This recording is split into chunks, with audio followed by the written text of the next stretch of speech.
अस्सलाम वालेकुम वरहमतुल्लाहि वबरकातुहू। नाज़रीन, इस्तक़बाल है फ़िक्र ख़बर स्टूडियो में। मैं रिज़वान अहमद नदवी मुल्की और आलमी अहम और ख़ास ख़बरों के साथ। तो नाज़रीन, इस वक्त कई सारे अहम ख़बरें जो आपके सामने रखनी हैं, ख़ासकर वफ़ के ताल्लुक़ से क्या बातें नई निकल कर सामने आई हैं वो आपके सामने रखेंगे। उसके साथ ही गज़ा में इसराइली मज़ालिम का सिलसिला किस तरीक़े से जारी है और आगे क्या हो रहा है उस पर बात करेंगे। तो नाज़रीन, बढ़ते हैं ख़बरों की तफ़सीलात की तरफ। गज़ा में इसराइली मज़ालिम जारी है। रात भर खान यूनुस और जैतून और देर बलाह में बमबारी के नतीजे में सहाफ़ियों समेत 50 फ़लस्तीनी शहीद हो चुके हैं। गुज़िश्ता 20 दिनों की अगर बात करें तो इनमें 490 बच्चे अब तक शहीद हो चुके हैं।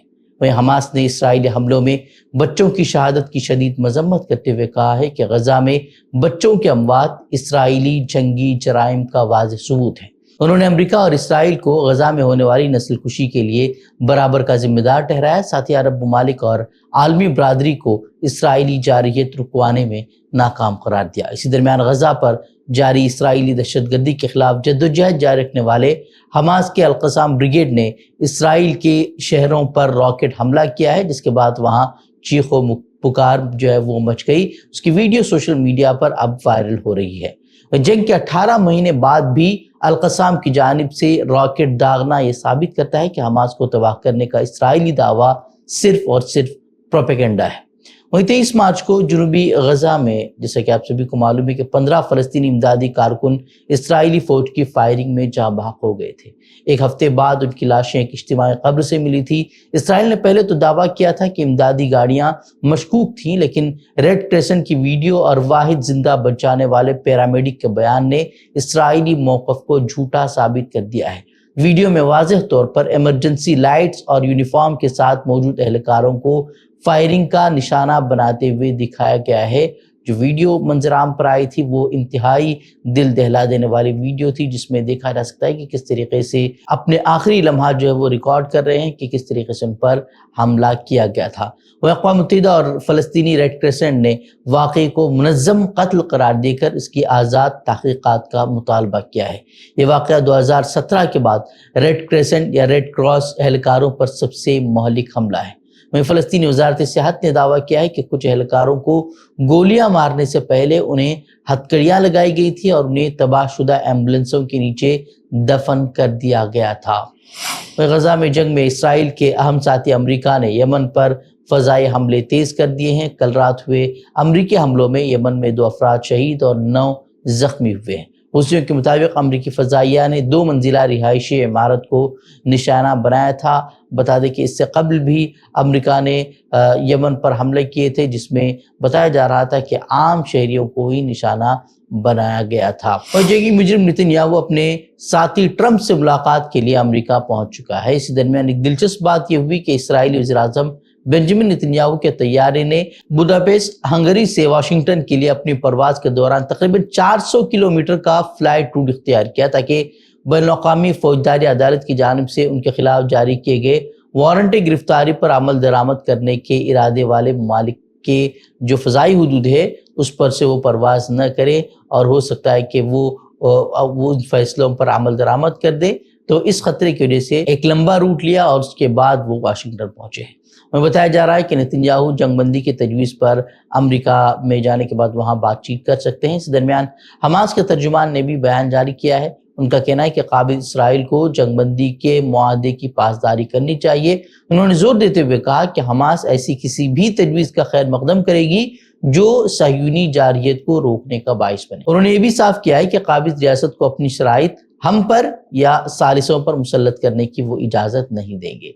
और उन्होंने कहा है कि वाशिंगटन को भी सूरत हाल पर गौर करना चाहिए। तो ये थी कुछ गज़ा के ताल्लुक से तफसीलात। तो अब बढ़ते हैं मुल्क की खबरों की तरफ। कॉमेडियन कुणाल कामरा ने कॉमेडी वीडियो के नतीजे में उन पर दर्ज FIR के खिलाफ बॉम्बे हाई कोर्ट का दरवाजा खटखटाया है। उन्होंने FIR के कानूनी होने, शफाफियत और मंशा पर सवाल उठाते हुए बॉम्बे हाई कोर्ट में अर्जी दाखिल करके उसे मनसूख करने का मुतालबा किया है।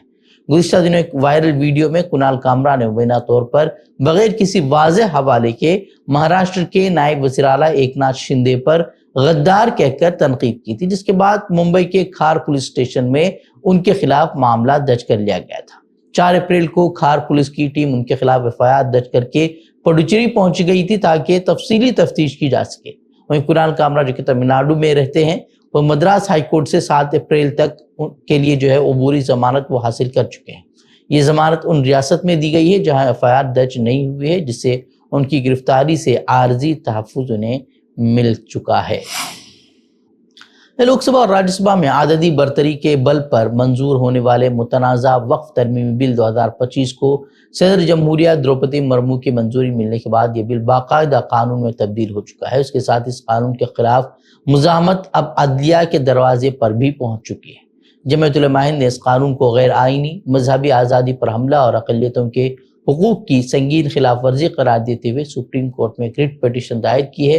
جمعیت نے عدالت عظمیٰ سے اپیل کی ہے کہ مرکزی حکومت کو اس قانون کے نفاذ سے روکے جانے کے لیے عبوری حکم جاری کیا جائے۔ مولانا ارشد مدنی نے اس پر شدید رد عمل ظاہر کرتے ہوئے اس قانون کے خلاف قانونی اور جمہوری جدوجہد جاری رکھنے کا اعلان کیا ہے۔ ہم تو کھلے طور پر کہتے ہیں کہ اگر اوقاف کو اس ترمیم کے ساتھ جس کو آپ لے کر کے آئے ہیں اگر لائیں گے تو اس کا مطلب یہ ہے کہ اس کی مذہبی حیثیت کو آپ ختم کر دیں گے اور ہمارے اوقاف کے اوپر آپ قبضہ کر کے جیسے چاہیں گے اسے تہز نہز کر کے برباد کریں۔ قانونی اعتبار سے ہمیں کورٹ کا رخ کرنا چاہیے۔ ہم آج کورٹ کے اندر چلے گئے اور میں یہ سمجھتا ہوں کہ قانونی اعتبار سے سب سے پہلے ہم ہی گئے ہیں۔ جو لوگ گئے ہیں وہ قانون کو قانون بننے سے پہلے گئے ہیں، ہو سکتا ہے انہیں پھر دوبارہ جانا پڑے، لیکن سب سے پہلے جمعیت علماء ہند اس مسئلے کے اندر گئی ہے اور ہم جہاں تک لڑ سکتے ہیں قانونی اعتبار سے ہم لڑتے رہیں گے، لڑیں گے۔ ہمیں اس چیز سے بڑی خوشی ہے کہ اپوزیشن نے بہت کھل کر ہمارا ساتھ دیا ہے اور خاص طریقے پر کانگریس نے، جس نے در حقیقت اس دستور کو بنانے کے اندر بنیادی کردار ہمارے ساتھ مل کر بنایا ہے۔ اس لیے ہم خوش ہیں اور ہم یہ سمجھتے ہیں کہ آج نہیں تو کل اور کل نہیں تو پرسوں آج جو پارٹیاں اس بل کے خلاف ہیں کل کو اگر اقتدار کے اندر وہ پارٹیاں آئیں گی تو آج جو صورتحال انہوں نے پارلیمنٹ کے اندر کی ہے اس کے مطابق پارلیمنٹ کے اندر وہ آئیں گے۔ بتا دیں کہ اس قانون کے خلاف کئی سرکردہ شخصیات اور ادارے سپریم کورٹ رجوع کر چکے ہیں، جن میں اسد الدین اویسی ہیں، MP محمد جاوید ہیں، امان اللہ خان عام آدمی پارٹی کے لیڈر ہیں وہ ہیں، اور اس کے ساتھ ہی association for protection of civil right APCR ہے۔ یہ جماعتیں جو ہے سپریم کورٹ پہنچ گئی ہیں اور اس قانون پر روک لگانے کا مطالبہ کر رہی ہیں۔ اس کے ساتھ ہی جو مسلم پرسنل لاء بورڈ، جو مسلمانوں کی سب سے بڑی نمائندہ تنظیم ہے، اس نے بھی اس کے خلاف قانونی جدوجہد اور جمہوری جدوجہد جاری رکھنے کا اعلان کیا ہے۔ مسلمانوں پر زبردستی تھوپے گئے وقف ترمیمی قانون کی مخالفت زوروں پر ہے۔ مسلم تنظیمیں اس قانون کے خلاف عالمی احتجاج بلند کر چکی ہیں اور تمام قانونی اور جمہوری جدوجہد جاری رکھنے کا اعلان بھی کر چکی ہیں۔ اسی درمیان BJP حکمران ریاست اتر پردیش میں وقف قانون کے خلاف اٹھنے والی ہر آواز کو دبانے کے لیے ایسے ہتھ کنڈے استعمال کیے جا رہے ہیں کہ مسلمان آواز اٹھانے سے پہلے کئی مرتبہ سوچنے کو مجبور ہو جائیں۔ یوگی حکومت نے وقف بل کے احتجاج میں کالی پٹی باندھ کر خاموش احتجاج کرنے والوں کے خلاف مقدمہ درج کرا دیا ہے اور ان پر 2-2 لاکھ کا جرمانہ بھی عائد کیا ہے، جبکہ شاعر منور رانا کی بیٹی اور سماجوادی پارٹی کی ترجمان سمیہ رانا کو 10 لاکھ روپے کا نوٹس واٹس ایپ کے ذریعے بھیجا گیا ہے، جس پر انہوں نے رد عمل ظاہر کرتے ہوئے کہا کہ یہ ایک پرامن آئینی احتجاج تھا جس پر بدنیتی سے کارروائی کی گئی ہے۔ انہوں نے اسے عدالت میں چیلنج کرنے کا بھی فیصلہ کیا ہے۔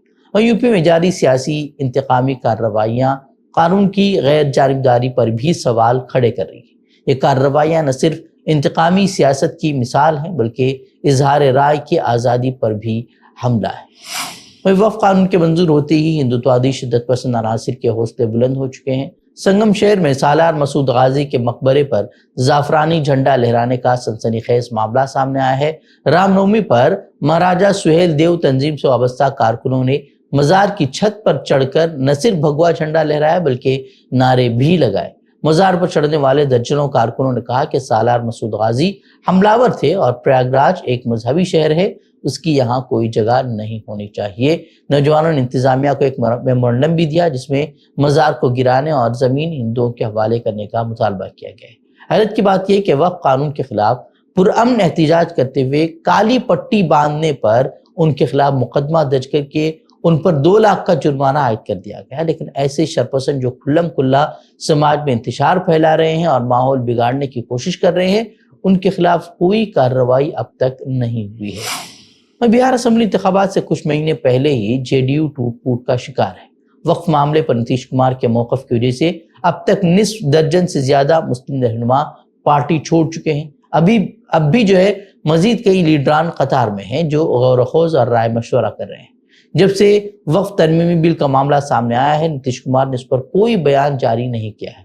انہوں نے حکمت عملی کے تحت خاموشی اختیار کرنے کی کوشش کی ہے۔ وہیں نتیش کمار کی اس خاموشی پر اپوزیشن لیڈر تیجسوی یادو نے بھی سوال اٹھایا۔ माननीय मुख्यमंत्री जी अचेत अवस्था में हैं, उन पे हम कोई टिप्पा टिप्पणी नहीं करना चाहते। उनकी स्थिति को देख के हमको चिंता हो रही है, लेकिन इस बिल में जो भी पार्टियां थी जो अपने आप को सेकुलर पार्टियां कहती हो या सेकुलर नेता कहते हो, उनका पर्दाफाश जो है हुआ है और ये दिखाता है कि ये लोग केवल अपने कुर्सी के लिए, अपने स्वार्थ के लिए राजनीति करते हैं, ना कि देश की जनता, एकता या कोई विचारधारा की राजनीति करते हैं। ये इसमें स्पष्ट हो गया। अब कोई कितना भी आकर के जस्टिफाई करे कि नरेंद्र मोदी जी और भाजपा के लोग जो है मुसलमानों का भला चाहते हैं और ये बिल जो है उनके पक्ष में है, तो कोई जो है मानना का काम नहीं करेगा। महाराष्ट्र के बीड जिले में ईद उल फित्र से एक दिन कबल मस्जिद में बम धमाके के मामले में पुलिस ने अब 2 नौजवानों के खिलाफ इंसदाद दहशतगर्दी कानून यानी कि UAPA और भारतीय न्याय संहिता BNS की दहशतगर्दी से मुताल्लिक दफात उन पर आयद कर दी है। 30 मार्च की रात 2 बजे के करीब मक्का मस्जिद में जिल्टन स्टिक से धमाका किया गया था, जिससे मस्जिद के पंखे, दरवाजे, खिड़कियां, फर्श, दीवारें और मजहबी कुतुब को शदीद नुकसान पहुंचा था, जिससे मुसलमानों में शदीद नाराजगी पाई जा रही थी और मुतालबा किया जा रहा था कि ऐसे लोगों के खिलाफ सख्त से सख्त कार्रवाई की जाए। और पुलिस ने धमाके में इस्तेमाल होने वाली जिलेटिन स्टिक की फराहमी के जराए का सुराग भी लगा लिया है और मजीद गिरफ्तारियों के इम्कानात भी जाहिर किए जा रहे हैं। शिमाली और मगरबी हिंदुस्तान में अप्रैल के आगाज में ही शदीद गर्मी का राज है। महकमे मौसमियात के मुताबिक दिल्ली, उत्तर प्रदेश, राजस्थान, मध्य प्रदेश, गुजरात, महाराष्ट्र और उड़ीसा समेत 21 से ज्यादा शहरों में दर्जा हरारत 42 डिग्री सेल्सियस से तजावुज कर चुका है। वहीं राजस्थान के बाड़मेर में 6 अप्रैल को दर्जा हरारत 45.6 डिग्री सेल्सियस रिकॉर्ड किया गया था, जो कि इस माह का सबसे ज्यादा दर्जा हरारत है। वहीं गुजरात के साहिली इलाकों में भी 6 से 10 अप्रैल के दरमियान हीट वेव का अलर्ट जारी कर दिया गया है। वहीं मध्य प्रदेश, पंजाब, हरियाणा और मगरबी यूपी में भी लू के इम्कानात जाहिर किए जा रहे हैं। माहिरीन के मुताबिक दर्जा हरारत में 6.8 डिग्री तक गैर मामूली इजाफा रिकॉर्ड किया जा रहा है। वहीं आवाम को मोहतात रहने, धूप से बचने और पानी का वाफिर इस्तेमाल करने की हिदायत दी गई है। खासतौर पर बच्चों, बुजुर्गों, किसानों और मजदूर तबके के लिए ये मौसम खतरनाक साबित हो सकता है। तो नाज़रीन, ये थी खबरें। मज़ीद खबरों के लिए हमारे वेबसाइट www.fikrokhabar.com की तरफ रुख कर सकते हैं। वीडियोस के लिए हमारे यूट्यूब चैनल को सब्सक्राइब करें। तो नाज़रीन, इजाज़त दें। अस्सलाम वालेकुम व रहमतुल्लाहि व बरकातहू।